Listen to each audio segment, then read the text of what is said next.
Од денес цела држава живее и функционира со новите владини мерки, односно со забраната за движење на населението од 16 часот до 5 часот наутро. Од овој викенд почнува и целодневен полициски час за сите граѓани, односно од 16 часот во петок, па се до 5 часот наутро во понеделник. Ова е Штип во 16 часот и 5 минути. Главната градска улица, познатата едносмерна, е целосно празна. Дуќаните се затворени и се чини дека граѓаните конечно сериозно ги сватија мерките и предупредувањата.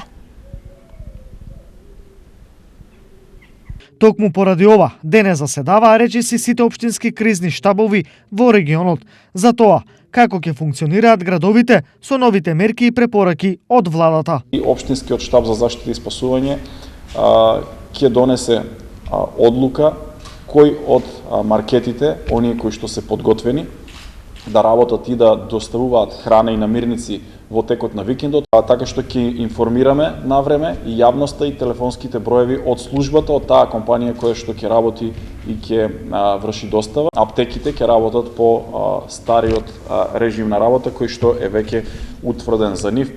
Мобилните тимови на општина Штип продолжуваат со работа, ќе добијат и налози за работа и во текот на викенд. Во меѓувреме, превентивни мерки се спроведуваат во целиот регион. Делчево разработува стратегија што во случај короната да ја блокира работата на пожарникарите, па итно се формирани и се обучуваат и просторни сили во случај на најлошо сценарио.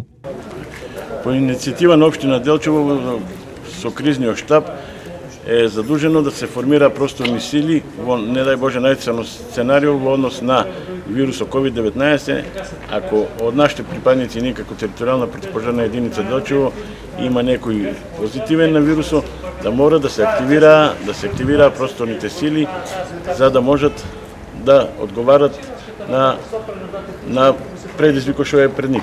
Дополнително, по примерот на Берово и Пехчево, и делчевци излегоа со иницијатива не за посетителите од страна додека трае пандемијата. Дополнителни мерки донесе и Виничкиот кризен штаб.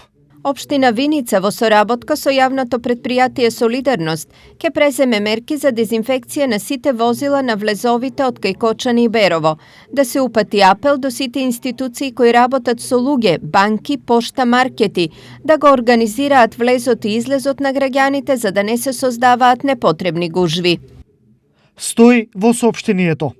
Во меѓувреме, расте и бројот на самоизолирани.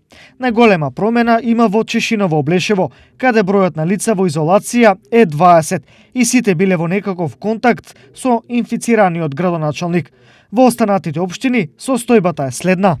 Штип 75, Кочани 34, Виница и Македонска Каменица по 11, и Берово и Зрновци по 9, Карбинци 7, Делчево 6, Проби Штип 5. На ниво на регион, COVID-19 е потврден кај 33 лица, но добра вест е што 2 последователни теста кај тројца штипјани се веќе негативни. Јас имам комуникација телефонска со некој од нив, од нивните блиски семејства на тие луѓе. Тие немаат никакви симптоми и се очекува дека доколку е надмината болеста да за среќа на сите нас дека ќе бидат излечени и ќе можат нормално да продолжат да функционираат. Сепак пикот на болеста доправа се очекува, па неопходно е строго придржување кон пропишаните мерки.